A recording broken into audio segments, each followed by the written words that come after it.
My two brothers and I have always been inseparable since childhood. There's John, the eldest, Steve, the youngest, and me, Lucy, the only girl in the family. Now, in our 30s, I'm confident that our sibling bond is stronger than most.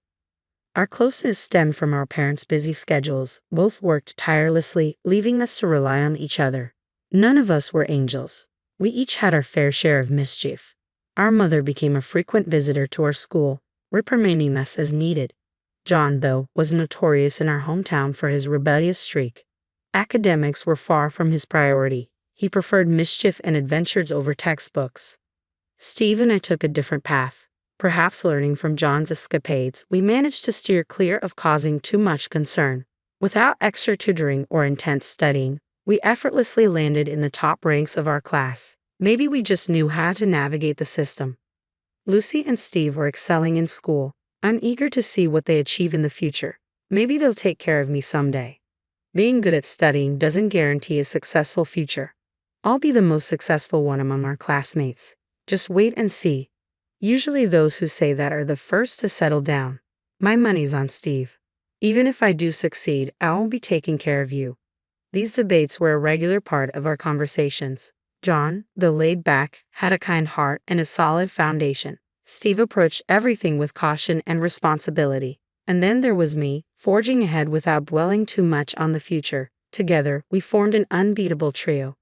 John started at a public high school but dropped out after 6 months, drifting through life ever since. He never held a steady job, occasionally pitching in at a friend's auto shop or local bars, simply going with the flow. Seeing my brother in this state only strengthened my determination to succeed, especially since I felt responsible for John ending up in evening school. It all started the day I was involved in a serious traffic accident, leaving me with severe injuries. John, deeply concerned for me, rushed me to the hospital.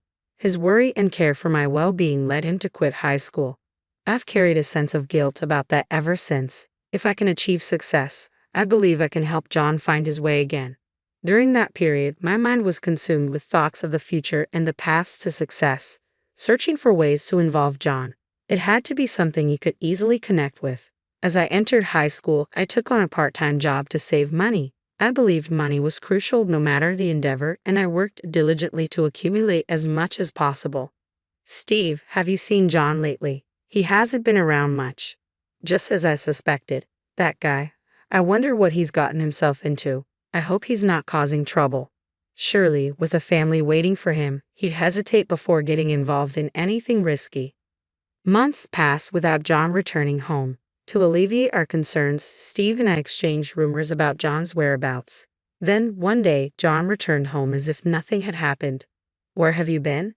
You could have at least let us know. We were all so worried." "I apologize. I've been caught up with my part-time job. If that's the reason, just tell us." Lucy and Steve were worried sick too. "I'm really sorry about that." He shared that he had secured a promising job out of state, where he stayed overnight, entrusting me with almost all of his earnings for safekeeping. He urged me to combine it with my savings from the part-time job. At the time, I didn't grasp his motives, but he insisted, so I took charge of the money. However, John soon reverted to idling at home without any clear direction. While he never landed a full-time job, he occasionally took on part-time work, which seemed to satisfy our parents. After high school, I was eager to pursue a thorough study of business administration in college. Thankfully, my strong academic performance earned me a full scholarship, easing the financial burden on our parents. This achievement also filled my brother with pride. It was during this period that John began to show signs of change. "How much longer are you going to live like this? Without a full-time job, how do you expect to marry the girl you like?" "Well, there's actually a company that's been showing interest through a colleague, but I'm undecided." "You have such an opportunity. What kind of company is it?" "Construction. It's the site where I've been doing part-time work for the past few months. Not sure if I see myself doing it forever. Starts early in the morning. You should take it. If you've got the chance, give it your best shot." Encouraged by my firm push, John took on the job full-time the following week. Surprisingly, it suited him better than expected. Contrary to our family's expectations, he showed up on time and without complaints. Seeing John thrive, I decided to pursue a career in architecture. I believed establishing myself in the only field my brother, without higher education, had mastered would secure his future. During vocational school, I continued working part-time and managed to save enough to buy a relatively expensive car. Living with my parents certainly helped, but I was proud of my savings. My mother, understanding my dedication to saving, quietly supported me. She packed my lunches every day, minimizing unnecessary expenses during vocational school. Her unwavering support meant the world to me. After graduating from vocational school, I joined a well-connected company to build my network, earned numerous certifications, and diligently prepared for independence while fostering relationships. Meanwhile, John remained dedicated to his job, allowing me to focus on laying the groundwork for my own business venture. Eventually, I launched my own company, but at first, I hesitated to invite John to join. Financially, I couldn't afford both of us taking a risk simultaneously, so I opted to observe for a while. I dove headfirst into work, leveraging all my prior preparations, and my carefully assembled team performed exceptionally, following my lead. We enjoyed a strong start. During this time, John moved out of our parents' home and began living independently, which made our meetings less frequent. I, too, was consumed with work and couldn't keep in touch regularly. A year into running my business, I finally extended an official offer to him. John, my company is finally stable now. I have something else to offer you. What I want to do next is expand the business further, and I need your help. Can you assist me? I don't think there's anything I can do. I want you to become the president of the current company and take a leading role. What? That's impossible for me. You need to consider who you're asking. I'm asking you sincerely and with careful thought. Plus, the money you entrusted to me earlier, I used part of it as capital when I started the company. I convinced John to join me and paired him with the secretary who seemed to click well with him, ensuring he learned all the ropes of the company. Taking on the role of chairman, I focused on supporting John while laying the groundwork for our next venture. My childhood dream was to create charming and Instagram-worthy cafes that could rival any others. Excited to pursue this vision without compromise, I immersed myself in studying the restaurant industry. Around this time, my younger brother Steve embarked on his path to becoming an architect, a plan I had suggested. Steve would design buildings while John oversaw their construction. It was the perfect synergy. Naturally, I took responsibility for securing enough projects to sustain us, diligently preparing to turn this vision into reality in the near future. As John entered his second year as company president, he surprised us all by announcing his upcoming marriage. Who is she? John hasn't always had the best judgment. I'm concerned, I admitted. I'll introduce her to everyone soon, John reassured us. We look forward to meeting her. John's impending marriage brought mixed emotions for me. We had always been a tight-knit trio, so the thought of an outsider joining us unsettled me. Nevertheless, I knew I had to set aside my unease and celebrate my brother's happiness. At a family gathering with both sides present, I finally met John's fiancée, Bella. While I didn't outwardly oppose their union and things appeared to progress smoothly, I couldn't shake a sense of distrust from our first interaction. Bella, I'm Lucy, John's sister. Please take good care of my brother, I said, masking my reservations with a polite smile. It's wonderful to have such a caring sister. If you ever need anything, just let me know. Sure. Since I'll soon be the wife of the eldest son and the company president, you'll have to come through me from now on, all right?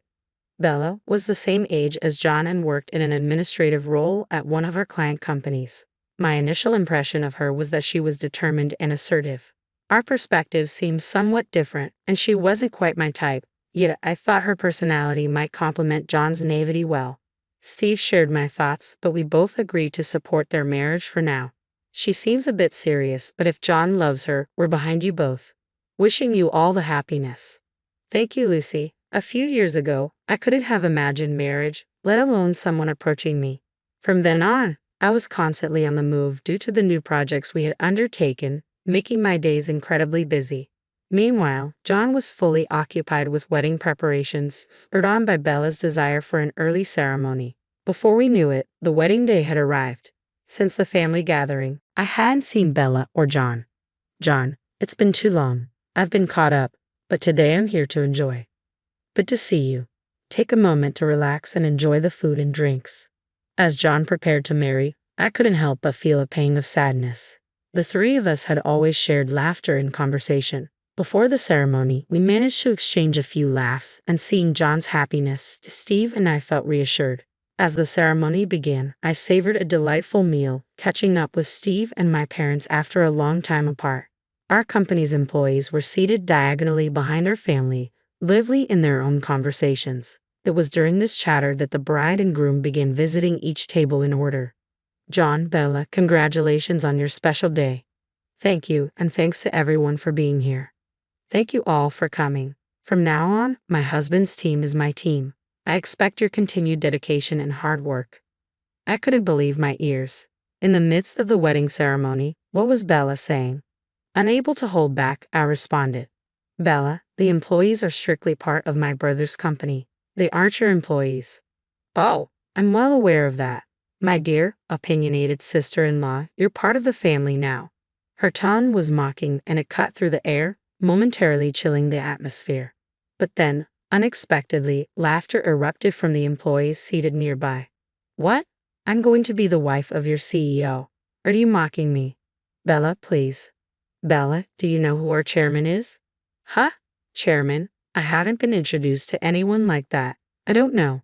It appeared John hadn't briefed her and she was unintentionally rude to me due to her ignorance. Those in the know couldn't help but chuckle at the situation. The reception hall, once lively, fell silent, the mood shifting dramatically. I never expected you to say something like that here. It's disappointing. Huh? I'm marrying the CEO, becoming the spouse of the most important person. Isn't that natural? The reason I stand here today is all thanks to Lucy. She founded the company and appointed me CEO. Everything is thanks to Lucy. She's our chairwoman. What? What's this? Why wasn't I informed? Realizing she was the only one unaware, Bella was furious. Despite her inner turmoil, she should have maintained a smile throughout the reception. I apologize, but given your true feelings, I've reconsidered. Let's consider this marriage null and void. John, that's extreme. I've shown poor judgment. I apologize to everyone. John bowed deeply to the guests in the hall. The wedding ceremony came to an abrupt end, and people dispersed. Later, I learned that Bella had grown up in poverty, dreaming of marrying a wealthy man for a better life. Meeting John, she seemed determined to fulfill that ideal. After the disrupted ceremony, Bella repeatedly begged John to reconsider, but he remained resolute in his decision to end things. During their relationship, Bella had always appeared respectful and reserved around John, so her confrontational behavior towards others surprised him. He confided in me that he found it difficult to trust women and intended to focus solely on his career. His dedication paid off, and he excelled at work. Meanwhile, my dream of expanding our shops became a reality, and Steve achieved his goal of joining our company after passing his exams. Despite our professional achievements, all three of us remained single, which was a source of quiet sadness. I remembered our rare gathering together.